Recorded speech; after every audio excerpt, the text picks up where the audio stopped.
How do you manage and make friends with your exploding garden? Hi, I'm Maureen, and I'm here to talk about my garden and being friends with my garden. Did you know that each person in your household requires 400 to 500 square feet of a garden to produce enough food for 1 year? That's not much space. If you have an apartment, you can do your gardening and plants. If you have a small house, you can do your flower beds, the corner of your backyard. Everybody can seem to have or make room for some type of gardening, even if it's indoors and you want to grow herbs. Herbs add to the flavor of the food. You know, even if you have to live on, you buy a bunch of dry beans and have rice. If you have your own herbs, you're going to add seasoning into your rice and beans. But I'm here to tell you what I do. When it comes to the fruits, I'm going to wash them and I'm going to put them up until I'm ready to do with them what I'm going to do. My vegetables, on the other hand, I'm going to take more immediate action on those because they go bad pretty quickly. So I'll get those canned and I'll put them up, or I'll barter with a neighbor, or I'll give them to the neighbors and they'll give me something that I may not have grown. And I'm also harvesting a lot of these vegetables from the heirloom seeds from the previous season. So I believe in heirloom seeds, where you can take a cucumber and you can take those seeds and you can plant them the next year. So I have plants that produce year after year after year. And again, I talked in another video about going to the Dollar Tree, spending 31 cents per package of seed versus $2 at a big box store. That's what I do. The gardening can feel very overwhelming, so you have to pace yourself. And you have to do really well at time management so you don't get overwhelmed and your garden can be your friend.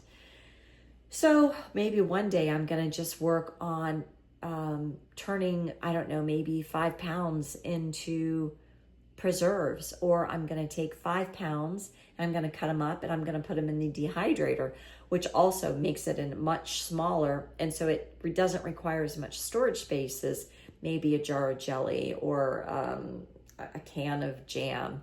My husband likes to make blueberry wine, so he's going to take the blueberries or figs and make blueberry wine. Also, the pears are coming in right now. They're a little later, so I've had a little bit of a break. So with my wild pears, what I'm going to do is I'm going to blanch them, and then I'm going to cut them up and I'm going to can them. So I'm going to have fresh fruit all year round. So you have to do a really good job at time management, because we can end up having 2 full-time jobs. And I don't want 2 full-time jobs, especially if I'm outside. The weather is 100 degrees out. The heat index is reading about 109. And this is starting at 8 o'clock in the morning. It is hot here. It is so hot here. I'm not complaining, because I think I like the sun and the warmth better than the winter, but it still can be overwhelming. So you get everything done in the morning, but you have to pace yourself. And you also have to build in your breaks. Building in your breaks is like, okay, I'm going to do this for an hour, or I'll do one batch of canning, and then I may not do any canning until the next day, or I maybe do a batch of canning in the morning and then a canning in the evening. And then maybe in that time I'm going to dehydrate. It's going to depend on the energy that I have for the day, because I want to love my garden. I don't want my garden to become my foe. I want it to become my friend. I think that's really important. You know, you don't have to do it all at one time. You can pace yourself. You can share it with neighbors. Also, with the abundance of the produce we have, what I'm able to do is go to my neighbor who may be growing limes, and I'm like, hey, I've got, 10 extra pounds of potatoes. Do you have 10 pounds of limes? And that way, when the limes come in, I can change my citrus fruit into candy, or I can make a jam or a marmalade.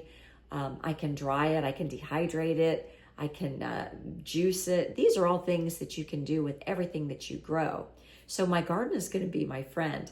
I want to encourage you not to be discouraged with your garden, because it can be overwhelming.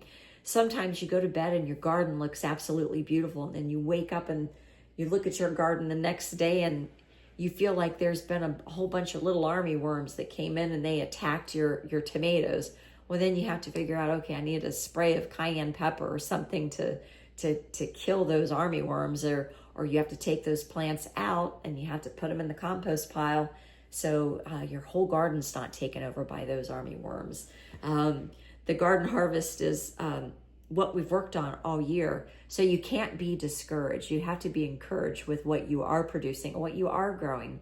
We can control what we're growing and what we're putting in our body. When I'm going to the grocery store, I may not know where that product came from, but when it's coming out of my garden, I know that it had my hands or my husband's hands on the produce or in the garden, and I know that there's no chemicals in the garden. It's a healthier way of living. It's a healthy lifestyle. If this is one thing I can contribute to my longevity, that's what I'm going to do, because I believe in eating clean and eating healthy. I may not be able to control what may be coming from the skies or being sprayed, but I can control what I can control with my hands in the dirt and washing everything off in the sink and canning. You know, I think knowing that our garden is got some unintentional humor in it, because we think, or we hope, that of the 4 plants of zucchini or squash we planted, we're hoping let one of them just produce, let one of them produce. And before you know it, you could have, 50 pounds of production, and you're like, okay, what am I going to do? And then you find yourself Googling, different recipes or what to do with this zucchini. It's really humorous, and you have to embrace the humor in your garden. So it's your friend and not your foe. So, these are some of the things you must do when you're looking at your garden, from time management to your breaks, to planning out your garden, to see if you can do a second or third harvest in the season, which we can in the South. And then whatever doesn't grow, or what people don't use, or what they don't want, we'll take and we'll put it on our compost pile until it mulches down, and we can use it the next year and put that as fertilizer into our soil. And then we give maybe one of our garden beds a break, and then we'll just focus on the other garden beds that we have and grow everything that we need. So anyhow, I thank you for listening to this video. I hope you take something away with it. And remember, gardening is your friend. It is not your foe. Go out and make a memory.